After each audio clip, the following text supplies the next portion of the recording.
Max Fried lost his no-hitter because of the official score while the St. Louis Cardinals get swept by the New York Mets. We had 16 games today. Let's break them all down on MLB Game Night. When that final out is made, you know it's time for Locked On MLB Game Night. All the post-game reactions to every game across the league, every single night, with insights only the hosts at Locked On can provide. Prepare to experience game day reactions like never before. Only on Locked On MLB Game Night. Your team every day. Yes, welcome on into MLB Game Night, the production of the Locked On Podcast Network, where we cover all of today's action across Major League Baseball like only the Locked On Podcast Network can. I'm your host, Lindsay Crosby. Special solo edition here on Easter Sunday. And what a day of games. We got 16 games thanks to a doubleheader in Colorado between the Nationals and the Rockies. But I want to start off with Max Fried, the premier free agent of the New York Yankees, took the bump today against the Rays in Tampa, in that minor league ballpark. Had a no-hitter going in the seventh inning until it turns out a scoring change in the sixth inning took away the no-hitter. 3 Yankees homer in the win. Just a great outing here. Here's Stacey Gotsulias from Locked On Yankees. First time we've had her on with some of her thoughts about this one. After a demoralizing loss on Saturday in which the Yankees closer decided to not remember how to pitch and gave up a 4-run lead in the bottom of the ninth and allowed the Rays to come all the way back and then win in the bottom of the 10th, 10-8, the Yankees needed Sunday to go a lot better. I'm Stacey Gotsulias of Locked On Yankees, and Sunday went a lot better than Saturday. Max Fried, 7 2/3 innings, 2 hits, 2 strikeouts, 2 walks, 1 pickoff move, another cover of first. He looked amazing. He's now 4-0 with a 1.42 ERA, and the Yankees are 5-0 in his starts. Other stories from the game, the home run ball. Trent Grisham, leading off for the first time as a Yankee, leads off the game with a home run on a 2-0 pitch to make it 1-0. That's basically all the Yankees needed. So we will have everything you need to know about this game and the series on the next Locked On Yankees. Thanks, Stacey. Trent Grisham, right? 6th home run of the year. He's batting .320 with a 1.023 OPS. And this is the guy that couldn't get on the field last year because of Alex Verdugo. He's not the only guy who homers here. Cody Bellinger hits 1 in the 6th. I think that was his 2nd. Austin Wells continued his hot season, hit 1 in the 9th. Aaron Judge may have hit 1. We don't actually know. It was a foul ball, or it was ruled a foul ball after review. And I've seen every possible angle, and I can't tell if it's fair or foul. I don't remember seeing this in a major league ballpark, but in the minor league ballpark, this came up. Either way, Aaron Boone gets ejected for it. But ultimately, great win. Go check out both Locked On Yankees and Locked On Rays. They're going to have thoughts about this on tomorrow's episode. Also, some people who have thoughts about their game is the Mets and Cardinals. Mets win this 7-4, completed the sweep. Really was the Francisco Lindor show. He goes 3 for 5, scores 3 runs in this one. I've got both sides of this. So let's talk to Ryan Finkelstein of Locked On Mets about his thoughts about sweeping anybody, but in this case, another NL opponent in the Cardinals. Spring cleaning for the New York Mets as they brought out the brooms on Easter Sunday to sweep the St. Louis Cardinals in a 4-game set. The first time they have swept the Cardinals in a 4-game set since 1986. That was a pretty good year. This is Ryan Finkelstein, the host of Locked On Mets. We saw another great team win by the Mets on Sunday. Clay Holmes, 6 strong innings, allowing just 1 run. The bullpen faltering a little bit down the stretch, but it didn't matter because the Mets just kept on tacking on. And in a game that ended up being a score of 7-4, it was a lot closer than that. And Brandon Nimmo came through with a couple of the biggest plays of the game, robbing a home run and coming through with a big 2-out RBI. Juan Soto cashed in some insurance runs late with the double, and the Mets were ultimately able to cruise to their 4th win in a row against the Cardinals. They now move to 9-1 to start the season at Citi Field, making it a very dangerous place to play and a place that they will play host for the Philadelphia Phillies starting on Monday for a big clash of the NL East top rivals. To Ryan's point, Clay Holmes, 1 run on 4 hits in 6 innings, 2 walks to 6 strikeouts. Another one of those guys doing that reliever to starter conversion. He's on the list of pitchers who added a kick change over the year. So far, it's been working. Danny Young's the one who really kind of struggled. Picks up 2 outs, but allows 2 runs on 1 hit and 1 walk in the 7th inning. Jose Butto has to come in and clean up that inning, stays out there, finishes up the 8th, and then Ryan Stanek pitches the 9th, 1 run on 2 hits, but no walks, 1 strikeout there. On the Cardinals side, this has got to be frustrating because you get a good start out of Sonny Gray, who is arguably the best pitcher on the team, and they can't quite capitalize. Here's JD Haffron from Locked On Cardinals about the frustrations here for St. Louis. The St. Louis Cardinals fall to 1-9 on the road after getting swept by New York. Hey, it's JD from Locked On Cardinals, and the road woes continue for the Redbirds after getting topped by the Mets 7-4 on Sunday. Sonny Gray gave him a quality start. 6 innings, he allows 3 runs, he strikes out 6, but the Cardinals offense struggled the entire series.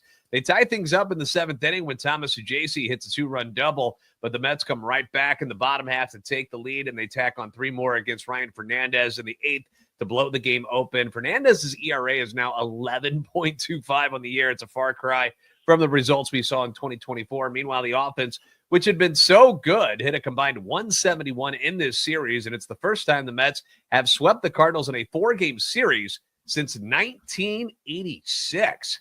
For the latest updates and info, be sure to keep it Locked On Cardinals. That is a terrible streak, or that is terrible history to set there since 1986. Great nugget from JD. Again, go check out Locked On Mets and Locked On Cardinals if you want to hear more about this rough kind of wraparound series there. A surprisingly scoreless game, one you did not think was going to happen. Dodgers beat the Rangers 1-0 in Texas, and they do that despite Tyler Glasnow leaving after 4 innings. I believe it was cramping. The story here, he's not expected to miss any significant time, which is good because this is a team that is still, they just got Blake Snell back on a mound for a throwing session after he went on the IL, and it feels like the Dodgers have enough pitchers on the IL to make a whole nother rotation. But the Dodgers get 3 hits in this one, beat the Rangers despite the Rangers having 5. Here's Vince Sampiro from Locked On Dodgers about the victory. I'm not sure if Wyatt Langford was out to end the game, but the umpires called him out and replay called him out, and that's all that matters.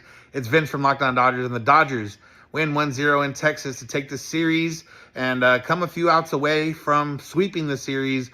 All in all, wasn't a great weekend for the offense, but they did enough to get the 2 wins. Freddie Freeman's sac fly makes the difference in this game, and the bullpen had to come through on Sunday a little bit earlier than expected. Tyler Glasnow had to leave the game in the top of the 5th or bottom of the 5th inning after what was later called lower leg cramps. But the bullpen dogs showed themselves for the day and put the game away, shutting things down. And for the Dodgers, it was a pitcher's duel of a weekend. The good thing is that their starting pitchers kept up with the Rangers starting pitchers, and the offense did just enough to take 2 out of 3. We'll talk about it more later on Locked On Dodgers, where we get podcasts and on YouTube. The 2 big stories here, to Vince's point about the bullpen. 5 innings, 2 hits, 2 walks, 5 strikeouts for the Dodgers bullpen. Stepped up. We knew they had guys, but we didn't necessarily know if they would be able to take something like this and come in and cover up. They absolutely did. Tanner Scott gets his 8th save. He looked absolutely filthy. I have no idea how anybody hits that fastball. Ben Kasparius gets the win, his 2nd win while working in relief. On the flip side for the Rangers, Tyler Mahle, great start. 7 scoreless innings, 2 hits, 4 strikeouts, 3 walks, but Chris Martin gives up the 1 run in the 8th inning. And to touch on that Wyatt Langford thing. So Wyatt Langford leads off the ninth with a single. 2 outs. Kevin Pillar pops out. Josh Young lines out. Wyatt Langford tries to steal second base against Will Smith, who had checked into the game as a pinch hitter in the 8th inning and stayed in the game. It goes to replay. They rule Langford was out. He came up off the bag when he popped up from the slide, ends the threat, ends the game. You hate to see the final out be made on a stolen base attempt in the 9th inning, but it was a 1-0 game with 2 outs. You absolutely understand being aggressive. I probably would have tried to get him in motion sometime before there were 2 outs. So a little frustrating there, but either way, 1-0 Dodgers over the Rangers. In just a second, that game was so low scoring because all of those runs were stolen by the Reds. We'll break that down next. But first, today's episode is brought to you by our friends at Monarch Money. If you ever check your bank account and wonder, where did all my money go? Between dining out, online shopping, entertainment, it is easy to lose track. And that's where Monarch Money comes in. Your personal CFO giving you full visibility and control over your finances. Monarch Money is not just a budgeting app. It's a complete financial command center. You can track all your accounts, investments, and spending in one place.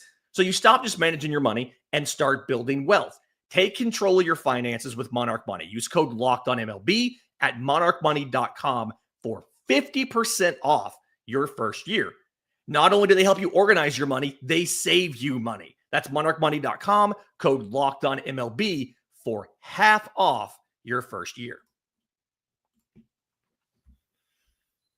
The Reds absolutely destroyed the Baltimore Orioles. 24-2. It was rough out there. We're going to get to Baltimore in a second. Here's Jeff Carr from Locked On Reds enjoying the victory. Might have had a happy Easter, but you didn't have a happier Easter than Austin Wins. What's up? This is Jeff Carr from the Locked On Reds podcast. And the Cincinnati Reds backup catcher, Austin Wins, just joined a very crazy elite group. Only 4 Reds, now including Wins, have ever had 6 hits in a game in their lives, in the franchise's history. And the franchise has been around since 1869. In fact, the last time that a Reds player had 6 hits in a ball game was 1949.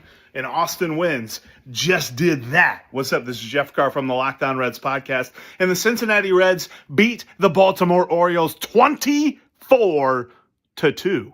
You heard me right. That's the final score, 24-2.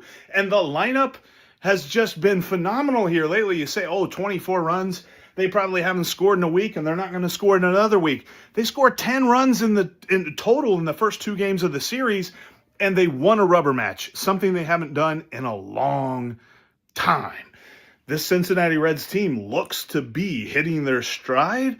Maybe they'll continue this on the road trip. Got a lot more where that's coming from on the next Locked On Reds podcast, which is a live edition, 3 p.m.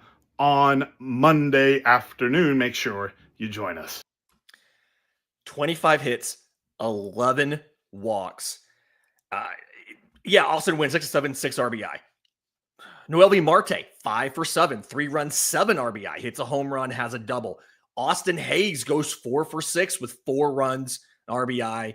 Just the Reds went 15 for 25 with runners in scoring position. They had 25 guys get in scoring position in this one. They stranded 13. It could have been worse. It could have been a higher score. Brent Suter only goes 3 innings, 1 unearned run on 3 hits. So the win goes to Taylor Rogers. Randy Wynn got that cool 3-inning save. That's always fun to do. But for the Orioles, just absolutely disastrous. The best pitching performance, Ciano Perez gives up only 3 earned runs on 5 hits in his 2 innings. Charlie Morton. I love Charlie Morton. I host the Braves postcast. I've talked to Charlie Morton in person after games and after outings. He's a wonderful person. Charlie Morton gives up 7 runs on 4 walks and 7 hits in 2 1/3. He's now 0-5 with a 10.89 ERA on the year. and everybody struggled. Cody Poteet, 5 runs on 6 hits and 2 2/3. They threw out 2 position players to finish the game, and those guys combined for 9 runs on 7 hits and 3 walks. If you take out the position players, the Reds still scored 15 runs in this game. Baltimore has a problem. I would recommend going to check out Locked On Reds. It's going to be a fun show tomorrow, but check out Locked On Orioles. Go see what they say about this. Speaking of the Braves, 6-2 victors over the Minnesota Twins. They get the series sweep. It's their first 3-game win streak of the year. It's their first series sweep of the year. They got 3 home runs. Matt Olson hit one. Prospect Drake Baldwin catching for Sean Murphy hit one. Marcelo Zuna hit one late. They scored their first 5 runs, all with 2 outs. Easy win to get the sweep. Joe Ryan came in this game with an ERA of 2 and change. 6 runs on 8 hits and 5 innings. So really kind of tough there. And then we did see that doubleheader with the Nationals and Rockies today. Game 1, Nationals 3, Rockies 2. Only 10 total hits for both teams combined.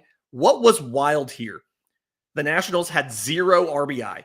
They go 1 for 6 with runners in scoring position, but they win because every run scored on a play with an error.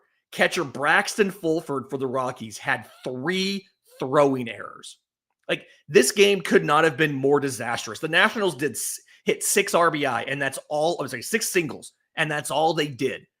And they won 3-2. Kyle Freeland for the Rockies. 2 innings. He leaves with a finger injury. He's had blisters before. I think this was blisters. I didn't quite see after the game because I was busy getting ready with everything else going on. That was the early game. They go 0 for 2 with runners in scoring position in that one.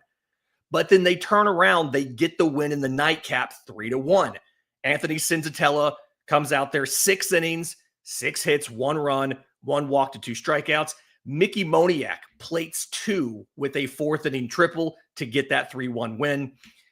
And those games, those 2 games were close, but not as close as the 4 extra innings games that we had today.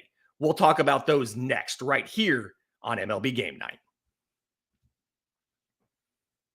Welcome back to MLB Game Night. And we had a quartet of extra innings games today. The first one, Marlins versus Phillies. They go 10. Marlins get the win 7-5. And this was really a battle just to get there. The Marlins score 3 in the 8th. They score 2 more in the 10th and then keep Philly off the board. Here's my guy, Jeremiah Geiger from Locked On Marlins, about the victory. Sanoha can absolutely hit. What's up, guys? It's Jeremiah Geiger from the Locked On Marlins podcast. And on Easter Sunday, it was the Javier Sanoha day for the Marlins. 3 hits, 5 RBIs, his first major league career home run that put the Marlins ahead in the 8th inning. And the Phillies came back and tied it, but in extra innings after a Kyle Stowers sac fly, Sanoha drives in another run. He had one heck of a game. Cade Gibson made his major league debut today in relief. 2 1/3 innings. He looked really solid. Jesus Tinoco shut the door in the bottom of the 10th inning, got the save, and the Marlins snapped their losing streak. They salvaged the final game of this 3-game set in Philly. They get out of Philly with the win. They're on to the Cincinnati Reds next week. Jeremiah mentioned Javier Sanoha. That big day for him. 3 for 4, 5 RBI, scores twice, does get that first career run. Came in the 8th inning. They just blasted Orion Kerkering. All 3 of those runs were scored off of Orion Kerkering, who has the best sweeper in baseball. So that was tough there. But the outfield in general for these guys. Kyle Stowers goes 2 for 4 with an RBI.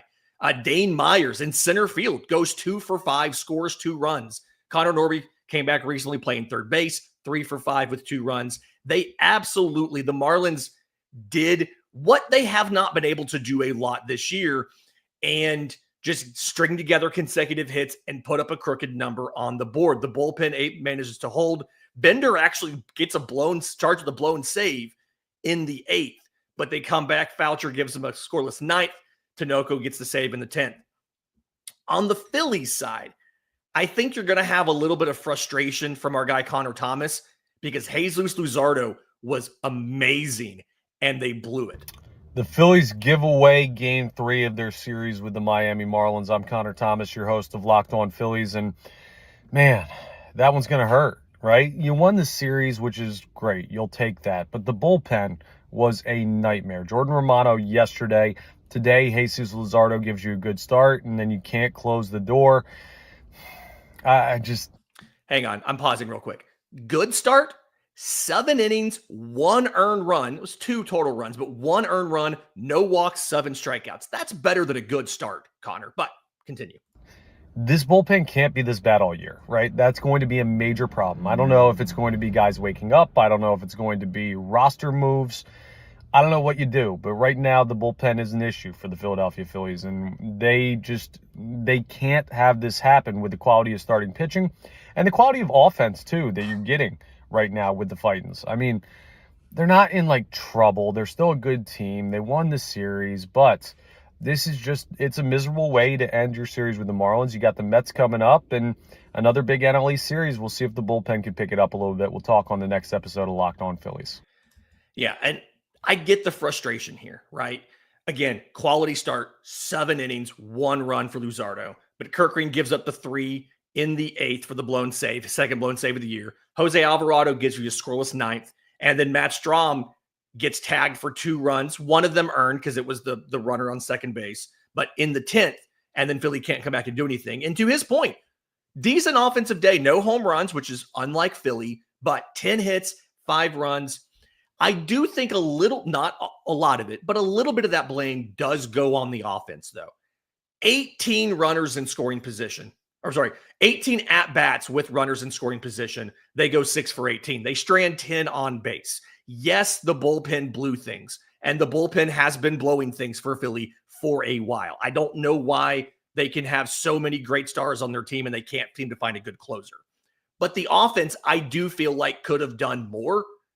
And the top of the order kind of did some of their things. Trey Turner goes 2 for 3 with a walk. Bryce Harper goes 2 for 5 with 2 RBI. But Kyle Schwarber, 0 for 4. Max Kepler, 0 for 4. Alec Boehm, 1 for 5. Like, you didn't get enough contributions from the rest of the lineup to overcome those top guys, which has really been the story of Philly for a long time. Anyway, Locked On Marlins, Locked On Phillies. They're going to have some great thoughts tomorrow about this series and where these teams go from here. More of these extra innings games. Guardians 5, Pirates 4 in 10. Kyle Manzardo, 6 home runs on the year now. Stephen Kwan has 4. Like, they both homer in this one. Logan Allen, 1 earned run in 5 2/3 innings. Here's the issue, though. Emmanuel Clase again blows the save. We saw he was one of, if not the best reliever in the regular season last year. The workload was obviously too much in the postseason. He gave up more earned runs in October than he gave up the entire regular season. And it feels like that October version of Emmanuel Clase is what's carried over into this year, simply because, his ERA right now is 7.84. He has 3 wins because he's blown 2 saves and the games have gone to extras and they've managed to find a way to win it in extras. So I don't know what's up with Emmanuel Clase. He needs to figure it out. Flip side of this, you got to feel for Pirates fans, right? Mitch Kellers gives you a good start. You have this amazing rotation with Skeens and all these young guys. Mitch Keller, 5 innings, 2 earned runs, 5 hits, but it comes down to just not enough offense. They go 2 for 11 with runners in scoring position.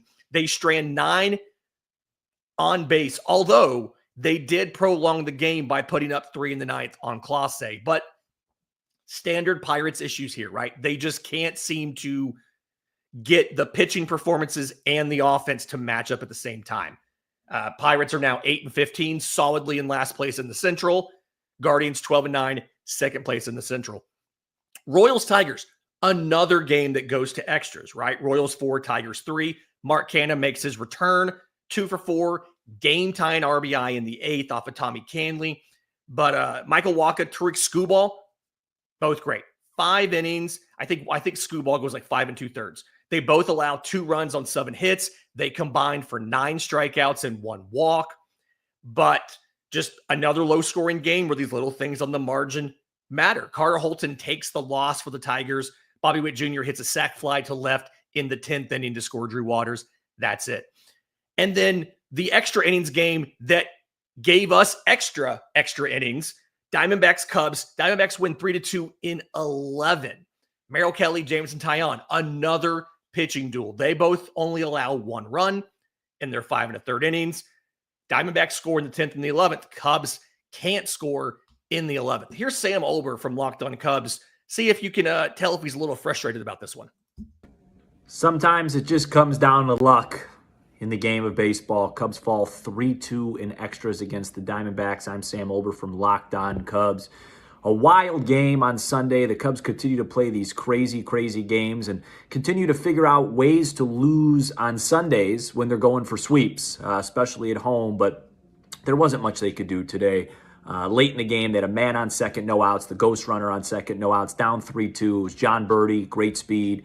Ian Happ at the dish. It felt good. The Diamondbacks had a guy making his season debut in the game, and Ian Happ hit a 112-mile-an-hour rocket liner right at the shortstop, and they were doubled off. And then Kyle Tucker hit a rocket right at the center fielder to end the game. So really good series for the Cubs. A wild weekend. This one came down to just hitting the ball at the wrong guy, and a couple other plays that did the Cubs in. But a pretty good weekend, and we're going to talk all about it on the show tonight, the rest of the week. To Sam's point there, 8 hits, you draw 2 walks, you only score 3 runs. Only 1 of them is earned. Just tough offensive day for the Cubs. Flip side of this here, Josh Naylor, 3 for 5 with 2 RBI. He gets the winning run in the 11th. A lot of people were concerned about losing Jock Peterson, losing Christian Walker in the offseason, and could the Diamondbacks still have the horses to hang in this National League West? They're 13-9. Yay. They're 4th place in the West because this division is so good. It's a little bit of extra work to do, but absolutely a scenario where they've got the pieces. They can get the offense. Pavin Smith, who's a first base, corner outfield DH type for them, hitting .382. He goes 1 for 4 with a run today. Corbin Carroll is back to Corbin Carroll, .323, although he goes 0 for 5 in this one. Josh Naylor, again, 3 for 5, batting .333 on the year. They've got the pieces. They just got to put it all together. And sometimes, to Sam's point, they get a little bit of luck, like with that Geraldo Perdomo double play there at the end of the game. So Mariners, Blue Jays, 8-3, not extra innings. We're finally there. Dylan Moore hits a leadoff home run. Mariners put up 6 runs in the first 2 innings. Luis Castillo pitches well, 3 runs earned in 5 innings. Does give up 10 hits. He's been prone to a little more contact and a higher whip, but he's getting out of these scenarios. Flip side, though, for Toronto, incredibly disappointing. Easton Lucas got obliterated. 6 earned runs on 7 hits and 1 2/3 innings. This was weird. Every single out he recorded was a strikeout. There's some sort of joke here about 3 true outcomes, but for a pitcher, right? The offense for the Blue Jays, though, dreadful today. 21 runners in scoring position, 21 opportunities with a runner in scoring position. They pick up 5 hits, only score 3 runs off of it. So kind of frustrating outing for them there. Blue Jays obviously have a lot of work to do to try to catch up in this division. They're 12-10 right now, but you've got the Yankees who are playing well and the Red Sox who should be playing well. There's a couple questions here in the chat from Andrew about the Red Sox. We're getting to them in just a minute. Brewers and A's, 14-1. This one was not close. The A's were held to only 4 hits. Flip side, the Brewers scored in 6 different innings, and they only played 8 offensive innings because they didn't have to play the bottom of the 9th. Rhys Hoskins, 3 for 5 with a home run. He has 5 RBI. Sal Frelick, 3 for 4. He scores a run. Logan Henderson debuted in this one. Here's our own Chuck Freeman with his thoughts of how this one went. Hi, everybody. Chuck Freeman, instant reaction after the Brewers take 2 of 3 from the A's. This was not a pretty game today, as the Brewers just took advantage of the A's throwing the ball all over the yard. A lot of guys did get fat offensively today, and the Brewers win handily here. But the story was Logan Henderson making his major league debut. 6 strong innings, struck out 9, allowed just 3 hits, 83 pitches. Never was really in trouble all day long, and the Brewers got him 4 runs in the first inning. Again, taking advantage of just some sloppy play by the A's. Took 2 of 3, now heading out to San Francisco to start 4 games. We'll be on Locked On Brewers a little bit later on tonight, wrapping it all up, looking ahead to the Giants series as well. The Brewers get the win here today. See you tonight, everybody. Please subscribe to Locked On Brewers. Talking about that sloppy play, 14 strikeouts to only 1 walk for A's hitters, which is wild. 4 defensive errors for the A's. And it's all guys who were supposed to be good defenders. Shea Langoliers has 2 throwing errors. Shortstop Jacob Wilson has a throwing error. Center fielder JJ Bleday has a throwing error. Center fielder JJ Bleday has a throwing error. It's up the middle defenders who were supposed to be your best defenders who really lit down the A's in this one. So disappointing loss. I'm still hopeful. Like the A's, they're last place in the West. They're only 10-12. They're close to 500. This is a better team than we saw that bottomed out 2 years ago and last year and all that. But they got to play cleaner baseball than this. Flip side, Brewers 12-10, second place in the Central. They're still chasing the Cubs down a little bit. We'll see what happens. Angels Giants 5-4. This was a throwback here. Justin Verlander, 6 innings pitched, 1 run on 2 hits. New addition Willy Adames, he goes 2 for 5 with 2 RBI, but the Angels scored 4 runs in the 9th to walk this one off. Bottom of the lineup drove in 5. Joe Adell's 3 RBI, all were his walk-off double in the 9th.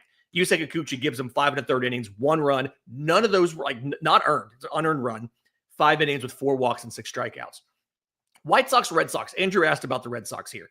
White Sox take the series finale 8-4 from the Red Sox. And the starters pitched well here, but Boston's bullpen really kind of struggled. Here's Gabby from Locked On Red Sox with her thoughts on how this one went. Tough day for the Red Sox today as they took an 8-4 loss against the Chicago White Sox, heading into the 4th and final game of the series tomorrow. One of the biggest storylines going into this game was Liam Hendriks making his debut for the team and pitching in the majors for the first time in over a year. And it did not exactly go as planned. His fastball was sitting around 96, so definitely needs to get that velo up a little bit. Gave up a 2-run homer, kind of left a fastball right down the middle, and he just doesn't have the velocity to be able to do that and expected to not get hit. So definitely want to see him grow a little bit more over his next few outings here with the Red Sox. But definitely a day to forget for Boston, and hopefully they can get a series win tomorrow. Tune into Locked On Red Sox for more deep dive analysis on any podcast platform. Yeah. Reminder, 11:10 a.m. Eastern. This is Patriots Day in Boston for the series finale versus the White Sox. Walker Buehler versus Jonathan Cannon. Final game of the day. I wanted to hold this one because I was waiting for a medical update. Padres 3, Astros 2. Really scary situation in the first inning. Luis Ariz grounded, running to first base, collides with Mauricio Dubon, takes his shoulder to the face, goes down, ends up going to the hospital. From what I've seen, he's in stable condition. So hopefully that's not changed by the time you're able to listen to this. But starter battle in this one. Dylan Cease goes 5 innings, 2 runs allowed on 6 hits, 6 strikeouts. Framber Valdez one-ups him there. 6 innings, 2 runs allowed on 7 hits, although he only strikes out 2. He's fine getting those ground balls. Fernando Tatis was really the difference maker here. 2 for 4 from the leadoff spot. Scored 3 runs, had a homer. Just Fernando Tatis was every run scored by the Padres was his. He single-handedly was the one that took the Padres to victory in this one. Folks, thank you, those of you who are here with us on YouTube for this live edition of MLB Game Night. If you're listening on audio, leave a 5-star review, Apple, Spotify, or maybe because you're going to the YouTube channel, subscribing to Locked On MLB on YouTube and hitting the notification bell so that you can hop in the chat with us live tomorrow. Until next time, this has been MLB Game Night.